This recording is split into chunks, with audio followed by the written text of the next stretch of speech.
नमस्कार, मैं professor PB Singh, senior consultant PVS urology एवं transplant surgeon Fortis Shalimar Bagh Delhi and Yashoda hospital Kaushambi आज आपके सामने एल्डरली लोगों में प्रोस्टेट से होने वाली प्रॉब्लम के बारे में बताना चाहता हूँ।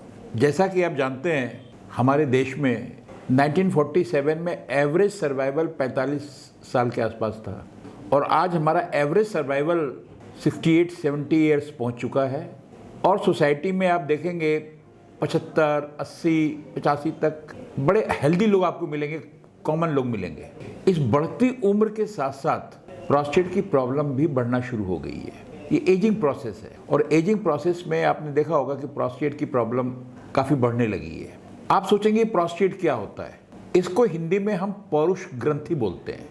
यहाँ मैं दिखाना चाहूँगा आपको, ये हमारी पेशाब की थैली होती है। थैली के नीचे पेशाब का रास्ता हमारा निकलता है, जो लिंग से होते हुए हम पेशाब यहाँ से निकालते हैं। इसी रास्ते के चारों तरफ ऊपर का जो ग्लैंड होती है, ये हमारी पौरुष ग्रंथि या प्रोस्टेट ग्लैंड कहते हैं। इसी ग्लैंड में जो हमारा सीमन, जो वीर्य आता है, वो यहीं आता है। जो सिक्रीशंस होते हैं उसमें इस पौरुष ग्रंथि का बहुत बड़ा हाथ होता है।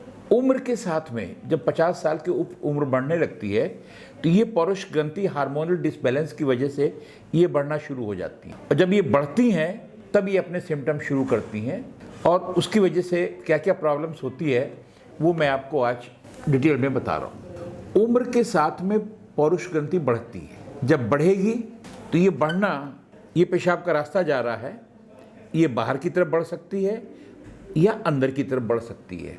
और जब ये अंदर की तरफ बढ़ेगी तो इस पेशाब के रास्ते को ये दबाएगी, रुकावट पैदा करेगी। और जब ये रुकावट पैदा करेगी तब पेशाब में आपको दिक्कत महसूस होगी, बार बार पेशाब लगना। क्योंकि जब रुकावट होगी, जो पेशाब की थैली पूरी भरी रहती है, हम पूरी पेशाब एक बार में निकल जाती है, लेकिन जब रुकावट होगी तो आप पूरी पेशाब नहीं निकाल पाएंगे, कुछ ना कुछ पेशाब अंदर रह जाएगी और फिर आपको उतना पेशाब थैली भरेगी, बार बार पेशाब लगेगा। कभी कभी ऐसा भी होगा कि पेशाब लग गया तो आपको रोकना मुश्किल होगा, बाथरूम जाते जाते रास्ते में टपकन शुरू हो गई। इसको हम लोग अर्जेंसी या पेशाब लीक करना शुरू कर दिया तो इसको हम लोग अर्ज इनकॉन्टिनेंस बोलते हैं। शुरू में यही सिम्टम्स होते हैं अगर पेशाब के रास्ते की नली को रुकावट पैदा कर रहा है।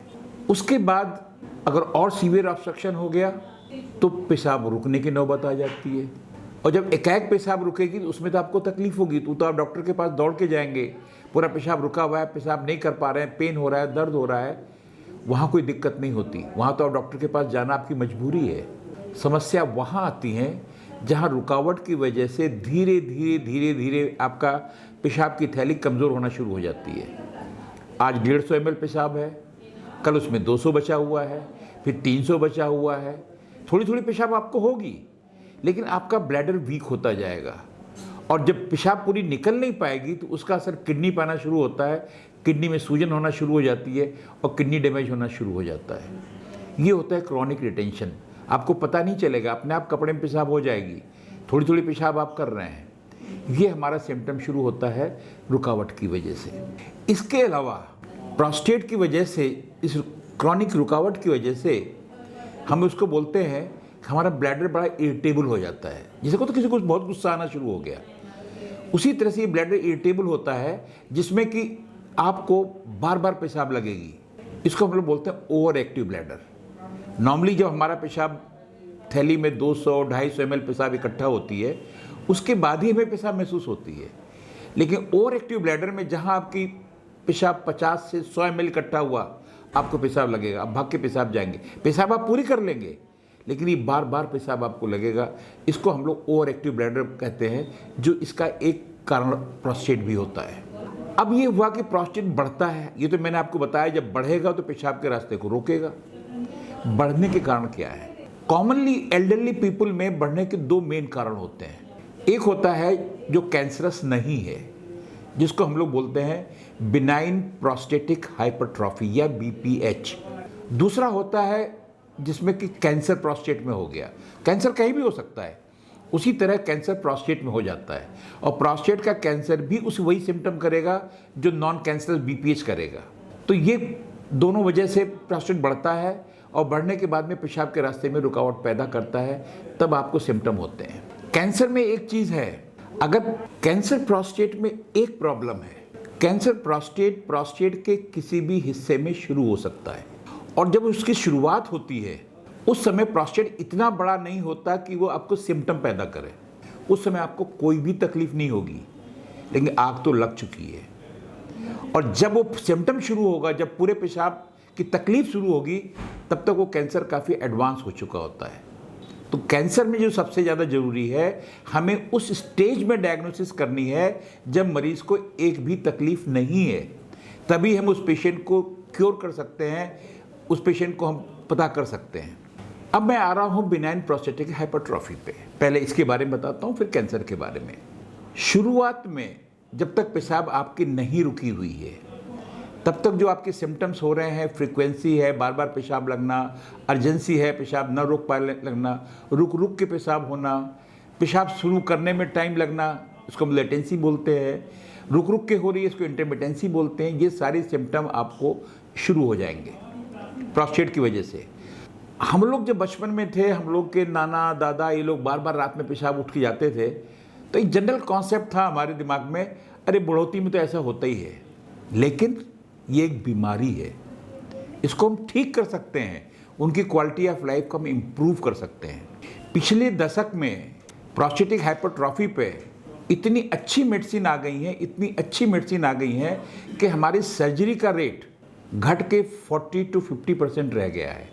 जहाँ पहले हम 100 ऑपरेशन प्रोस्टेट का करते थे, उसकी जगह अब हमें ज़रूरत पड़ती है 50 से 60 लोगों में, बाकी लोग मेडिकल ट्रीटमेंट से ही इम्प्रूव कर जाते हैं। तो जब भी इस तरह के सिम्टम्स आपको उस एज में हो, पहला काम तो ये है उस सिम्टम को अपने डॉक्टर को दिखाना है।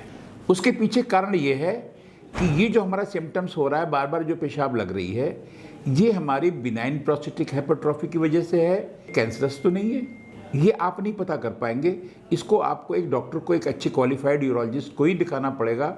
और इसका जो सबसे सिंपल टेस्ट होता है, उसको हम लोग बोलते हैं serum PSA, prostate specific antigen. ये एक सिंपल ब्लड टेस्ट है, और आजकल हम लोग रेकमेंड करते हैं कि जब आपकी उम्र 50 साल हो जाए, तो 50 साल के बाद हर साल एक बार PSA जरूर कराइए। इसलिए कराइए कि अगर PSA नॉर्मली हम लोग जो इंडिया में लेते हैं वो 4 नैनोग्राम पर ml के हिसाब से हम लोग मानते हैं कि इसके नीचे अगर है तो कैंसर के कोई चांस नहीं है। अगर सीरम PSA आपका 4 से 10 के बीच में है, इसका मतलब सस्पिशियस जोन है, मीन्स आपको कैंसर हो भी सकता है, नहीं भी हो सकता है। लेकिन अगर 10 के ऊपर है, तब 80% केसेस में चांसेस हैं ये कैंसर निकलेगा। घबराने की ज़रूरत नहीं है। कभी कभी इन्फेक्शन में भी बढ़ जाता है PSA, तो हम इन्फेक्शन कंट्रोल करने के बाद फिर दोबारा PSA कराते हैं कि कहाँ तक वो कम हुआ। लेकिन कम होने के बावजूद भी अगर 10 के ऊपर है, तो सस्पिशियस होता है कि हमें कैंसर को रूल आउट करना है, क्योंकि ये कैंसर हो सकता है। ये हमारा है प्रिवेंशन, एक सिंपल ब्लड टेस्ट जो आजकल नॉर्मल हेल्थ केयर, जो जितने भी हमारे हेल्थ चेकअप होते हैं, जिसको हम लोग प्रिवेंटिव हेल्थ चेकअप बोलते हैं, उस हर प्रिवेंटिव हेल्थ चेकअप में ये प्रोटोकॉल है। लेकिन मेरी अपील ये है कि चूँकि उम्र बढ़ रही है, तो 50 साल के बाद एक सिंपल ब्लड टेस्ट से आप पता कर सकते हैं कि आपके प्रोस्टेट में कोई समस्या है कि नहीं। नंबर 1, अगर प्रोस्टेट बढ़ा हुआ है तो आप डॉक्टर के पास जाएंगे, वो आपकी सिम्टम्स लेंगे, और एक सिंपल होता है, हम पखाने के रास्ते उंगली डाल के प्रोस्टेट को फील करते हैं, कितना बड़ा है प्रोस्टेट है, उसकी फीलिंग कैसी है, ये डॉक्टर ही बताएगा। क्योंकि नॉर्मल प्रोस्टेट, जो बिनाइन प्रोस्टेट होती है, वो अपनी नाक को आप छुएं, जो नाक को छूने पे जो दबाव महसूस होता है, वैसा प्रोस्टेट होता है बिनाइन। लेकिन वो कड़ा है, हार्ड है, तब चांसेस है, नोड्यूल है, तब चांसेस बहुत ज़्यादा है कि ये कैंसर हो सकता है। तो ये डॉक्टर देखेगा कोई प्रोस्टेट एग्जामिन करने के बाद में कि वहाँ कोई एबनॉर्मल फाइंडिंग है कि नहीं है। PSA आपने करा लिया है, उसके बाद ये प्रोस्टेट हमारे ब्लैडर पे कितना असर डाल रहा है, इसका सिंपल टेस्ट हम जो करते हैं वो है पेशाब की धार, जिसको हम बोलते हैं यूरोफ्लोमेट्री, और एक सिंपल टेस्ट अल्ट्रासाउंड, जिसमें कि हम वेट कराते हैं कि आप पेशाब रोके रहिए, जब तेज पेशाब लगेगी तब आपका अल्ट्रासाउंड होगा, फिर आप मशीन पे पेशाब करेंगे, वो यूरोफ्लोमेट्री होगी, और पेशाब करने के बाद में फिर आपका अल्ट्रासाउंड होगा कि कितनी पेशाब अंदर रुक जा रही है। ये इन्फॉर्मेशन आपको मिल जाएगी। उसके साथ साथ हमें इन्फॉर्मेशन मिल जाती है कि ब्लैडर में क्या चेंजेस आ रहे हैं। जैसे कोई दरवाज़ा आपका टाइट है, आप दरवाजे को बार बार खोलेंगे तो आपकी मसल एकदम मोटी हो जाएंगी। आप जिम करते हैं, आपकी मसल मोटी हो जाती है। उसी तरह अगर ब्लैडर को ज़्यादा ताकत लगाना पड़ रहा है पेशाब निकालने, पेशाब का फ्लो तो ठीक है आपका, लेकिन किस कॉस्ट पर ब्लैडर को ज़्यादा ताकत लगानी पड़ रही है, तो आपकी ब्लैडर की मसल मोटी हो जाएंगी। ये एबनॉर्मल फाइंडिंग्स है। किडनी में सूजन आना शुरू हो जाएगी। तो अल्ट्रासाउंड से ये सारी इन्फॉर्मेशन हमें मिल जाती है। अब सारी इन्फॉर्मेशन मिलने के साथ में आपका यूरिन का फ्लो कैसा है, आप पेशाब कितनी अंदर रुक रही है, सिम्टम कितने हैं और क्या क्या चेंजेस आ रहे हैं, इसके ऊपर हम डिसाइड करते हैं कि मरीज़ का ऑपरेशन की ज़रूरत है या मेडिकल ट्रीटमेंट से ही ठीक हो जाएगा। अगर बहुत ज़्यादा पेशाब अंदर नहीं रुक रही है, ब्लैडर में बहुत ज़्यादा चेंजेस नहीं है, किडनी हमारी सेफ़ है, किडनी फंक्शन हमारा बिल्कुल ठीक है, मरीज़ को बहुत ज़्यादा सीवियर डायबिटीज़ नहीं है, ऐसे केसेस को हम मेडिकल ट्रीटमेंट पर रख के उनको क्योर मीन्स ये दवा आपको रेगुलर लेनी पड़ेगी। ऐसा नहीं जैसे ब्लड प्रेशर है आपको हमेशा दवा लेनी पड़ती है, डायबिटीज़ हमेशा लेनी पड़ती है। उसी तरह इस प्रोस्टेट को या तो आप ऑपरेशन कराएं, अगर ऑपरेशन नहीं कराना चाहते हैं तो मेडिकल ट्रीटमेंट से भी हम कंट्रोल करते हैं। लेकिन जब आप दवा ले रहे हैं तो आपको महीने 2 महीने पर आके एक बार रीचेकअप कराना है कि दवा से हर चीज़ नॉर्मल है कि नहीं। ये नहीं कि आपने दवा शुरू कर दी, अब 6 महीने बाद आ रहा है, अंदर पेशाब रुक रही थी, किडनी डैमेज हो रही थी, आपको पता ही नहीं। तो आपको महीने 2 महीने पे आपको कोई चेक कराना है कि जो मैं दवा खा रहा हूँ वो पूरी इफेक्टिव है कि नहीं। और इसके लिए अब आता है, अगर पेशाब में आराम नहीं मिल रहा, पेशाब रुक गई है, पाइप लगने की ज़रूरत पड़ गई है, पेशाब पूरी कर नहीं पा रहे हैं, ऐसी कंडीशन में फिर हमें ऑपरेशन एडवाइस करना पड़ता है।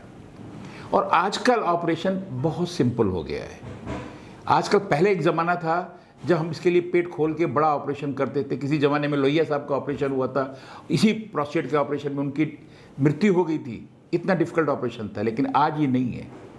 आज इतनी एडवांसमेंट हो चुकी है कि हम पेशाब के रास्ते से ही अंदर जाके, हमारे पास बहुत से गैजेट हो गए हैं, मोनोपोलर, बाईपोलर, लेज़र, ये सारी चीज़ें हो गई हैं जिससे हम प्रोस्टेट को पूरे प्रोस्टेट निकाल देते हैं। पेशाब का रास्ता बिल्कुल क्लियर हो जाता है और 2 दिन में मरीज़ की छुट्टी हो जाती है और 2 दिन में मरीज़ बिल्कुल नॉर्मल हो जाता है। इम्पॉर्टेंट ये होता है कि कौन सर्जन ऑपरेट कर रहा है, कितना ग्लैंड निकाल रहा है, उसके हिसाब से हमें ऑपरेशन के रिजल्ट हमें मिलते हैं।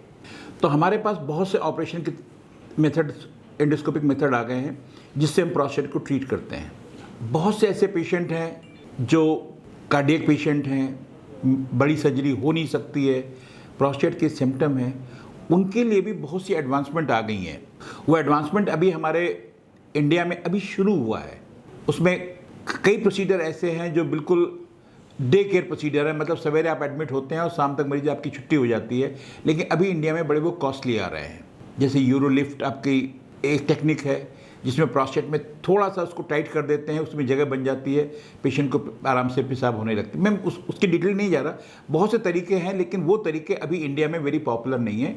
इंडिया में अभी भी हमारा बेस्ट जो गोल्ड स्टैंडर्ड है वो आपका प्रोस्टेट का निकालना बाय TURP जिसको हम बोलते हैं। उसमें हमारे पास मोनोपोलर भी है, बाईपोलर भी है, लेज़र भी है। इससे बहुत कम कॉम्प्लिकेशंस हैं और पेशेंट 2 से 3 दिन में नॉर्मल होकर चला जाता है। इस तरह से एक बढ़ती उम्र में अगर आपको पेशाब की दिक्कत है तो अपनी ज़िंदगी की, आजकल हम जो ट्रीटमेंट करते हैं क्वालिटी ऑफ लाइफ, भले ही हम कितने भी उम्र के हों, मेरी क्वालिटी ऑफ लाइफ अच्छी होनी चाहिए और वो हम अचीव कर सकते हैं by medical treatment, by surgical treatment and proper advice. ये तो हुआ, आपको मैं शॉर्ट में बिनाइन प्रोस्टेटिक हाइपरट्रॉफी के बारे में आपको अवेयर कर रहा हूँ। अब दूसरा आता है कैंसर। कैंसर प्रोस्टेट में जैसा मैंने बताया आपको, अगर आपको सिम्टम है इसका मतलब मोरलेस काफ़ी PSA इसमें बढ़ा हुआ होता है। अगर पेशाब में रुकावट हो रही है, जो मैंने आपको सिम्टम बताए वो शुरू हो गए हैं, इसका मतलब प्रोस्टेट लोकली काफ़ी बढ़ चुका है। तो आपको तो आना ही पड़ेगा डॉक्टर के पास में। आने के बाद पेशेंट को एग्जामिन करेंगे, अगर उसमें ग्लैंड हार्ड है वो बायोप्सी करेंगे और कैंसर का ट्रीटमेंट शुरू होगा। सबसे इम्पॉर्टेंट है जो मैंने आपको बताया PSA स्क्रीनिंग, कि आप 50 साल के बाद में साल में एक बार अपना PSA कराइए। अब आपका PSA बढ़ा हुआ आ गया, 4 से बढ़ के आपको PSA आपने कराया, वो 10 है 11 है। ऐसी कंडीशन में अब आपको देखना पड़ेगा कि हम डॉक्टर के पास आप जाएंगे, वो एग्जामिन भी करेगा, बिल्कुल नॉर्मल ग्लैंड लग रही है, लग रहा कोई कैंसर का एविडेंस नहीं है, फिर भी हम आपको इस स्टेज में नहीं छोड़ सकते हैं, क्योंकि छोटा सा भी कोई एरिया कैंसर का होगा वो आगे चल के विकराल रूप ले लेगा। इसके लिए हम बायोप्सी करें कि ना करें, हमारे पास बहुत से मेथड हैं, लेकिन एक सिंपल है, हम लोग MRI कराते हैं, इसको हम लोग मल्टी पैरामेट्रिक MRI बोलते हैं। वो पूरे प्रोस्टेट की ग्रेडिंग करता है, ग्रेड 1 to 5, पूरे प्रोस्टेट का जो स्ट्रक्चर है उसको हम पायरेट्स ग्रेडिंग बोलते हैं, 1 2 3 4 5। वो रिजल्ट आपको MRI से मिलेगा। अगर पूरी ग्लैंड आपकी 1 2 के बीच में है तो कैंसर का कोई चांस नहीं है, लेकिन अगर 3 4 5 है, इसका मतलब ये हुआ कि कहीं ना कहीं प्रोस्टेट में कैंसर है, और MRI में वो एरिया क्लियर हो जाता है कि किस एरिया में कैंसर है। और जब ये हमको मिलता है तो हम उस एरिया की बायोप्सी, स्पेशल मशीन हम लोग के पास अल्ट्रासाउंड मशीन है जिसको हम BK अल्ट्रासाउंड बोलते हैं, उस मशीन से हम उसको टारगेट करके उसी एरिया से बायोप्सी ले लेते हैं कि कैंसर है कि नहीं है। क्योंकि अगर कैंसर हम इस स्टेज में डिटेक्ट करते हैं तो हमारे लिए ये क्योर कर सकते हैं कि उसमें हम पूरे प्रोस्टेट को ही निकाल देते हैं। जैसे कहीं टेररिस्ट आपका किसी घर में है तो मिलिट्री क्या करती है, पूरी बिल्डिंग उड़ा देती है, उसके साथ उसी तरह इस पूरे प्रोस्टेट को सेमिनल वेसिकल के साथ में हम लोग निकाल लेते हैं, जिसको हम लोग बोलते हैं रेडिकल प्रोस्टेक्टमी। ये ऑपरेशन ओपन होता है, पेट खोल के होता है, लेप्रोस्कोपिक होता है, रोबोटिक होता है। आजकल रोबोटिक का बड़ा चल रहा है, नई रोबोट आ रहे हैं, लेकिन सभी टेक्निक कोशिश करती हैं कि उनके रिजल्ट वैसे ही हों जैसा ओपन ऑपरेशन का रिजल्ट मिलता है। जितनी भी एडवांस टेक्निक हैं, कंपेयर वहीं से होता है कि ओपन का जो रिजल्ट मिलता है उतना रिजल्ट हमें अचीव करना है। वो अलग अलग सर्जन के हाथ में कोशिश करते हैं वहाँ तक पहुँचाने में। लेकिन सबसे बड़ी मैसेज ये है कि उस स्टेज में बीमारी क्योरेबल है, पूरा प्रोस्टेट जड़ से निकल गया, कैंसर हमेशा के लिए ख़त्म हो गया। लेकिन अगर जांच करने पे पता चलता है कि कैंसर तो हमारा है, डायग्नोसिस तो हो गई, लेकिन वो फैल चुका है, हड्डियों में जा चुका है, और भी जगह फैल चुका है, ऐसी कंडीशन में फिर हम रेडिकल प्रोस्टेक्टमी नहीं कर सकते। फिर हमें उसको बोलते हैं हार्मोन थेरेपी, क्योंकि प्रोस्टेट का जो खाना है जिसकी वजह से प्रोस्टेट बढ़ता है वो है मेल टेस्टोस्टेरोन, जो हमारा मेल हार्मोन है जिसकी वजह से हमें दाढ़ी, मूछ, ताकत मिलती है, वही हार्मोन उसका खाना है। तो प्रोस्टेट कैंसर को ट्रीट करने के लिए जो ट्रीटमेंट है, सबसे बड़ा चीज़ ये है कि हमें उस हार्मोन्स को डिप्राइव करना है, कैंसर को वो हार्मोन नहीं मिलना चाहिए। तो इसका सिंपल तरीका एक होता है, भाई दोनों हमारी टेस्टिस जो हमारी दोनों कौड़ी हैं वो ये हार्मोन बनाती हैं, तो आप दोनों कौड़ी को निकाल दीजिए, तो सोर्स ही खत्म हो गया हार्मोन का। तो ये सिंपल ऑपरेशन बाइलेटरल ऑक्सीडेक्टमी, ये ऑपरेशन हम लोग शुरू से 25-50 साल से यही ऑपरेशन कर रहे थे। लेकिन आजकल ऐसी दवाइयाँ अवेलेबल हो गई हैं कि हमारी टेस्टिस तो रहेगी वहीं पे, लेकिन अगर हम इंजेक्शन लगा देंगे तो वो टेस्टिस मेल हार्मोन टेस्टोस्टेरोन को पैदा नहीं करेगी। उसके लिए हमारे पास अलग अलग इंजेक्शन्स है। कुछ इंजेक्शन्स हैं वो 3-3 महीने पे लगते हैं, 6-6 महीने पे लगते हैं। कुछ इंजेक्शन्स हैं जिसको एंटागोनिस्ट बोलते हैं, वो हर महीने लगते हैं। इसके डिटेल में नहीं जा रहा, लेकिन आपके पास दोनों ऑप्शन है। एक बार टेस्टिस निकलवाने के बाद आप हार्मोन्स डिप्राइव करना चाहते हैं, या हर 3-3 महीने पे इंजेक्शन लेके and you can have a comfortable life. लेकिन जब हम इंजेक्शन लगाते हैं तो मेल हार्मोन को जब डिप्राइव करेंगे तो आपकी मसल वीक होती हैं, हड्डी वीक होती हैं, तो उनका ट्रीटमेंट हमें देना पड़ता है कि जिससे कि आपकी मसल स्ट्रांग रहे, हड्डी आपकी स्ट्रांग रहे। नहीं तो आपको कोई भी प्रॉब्लम इसकी वजह से हो सकती है कि आपकी हड्डी कमज़ोर हो गई, आपकी मसल्स कमज़ोर हो गई। तो इस उम्र में होने वाली बीमारियां जो एल्डरली में बीमारियां हैं, चाहे वो प्रोस्टेट BPH हो या वो कैंसर प्रोस्टेट हो, दोनों में लॉन्गेविटी है, दोनों क्योरेबल है, डिपेंडिंग अपॉन स्टेज। अगर प्रॉपर डॉक्टर के केयर में हैं तो आप एक अच्छी ज़िंदगी जी सकते हैं इन बीमारियों के होते हुए भी। धन्यवाद।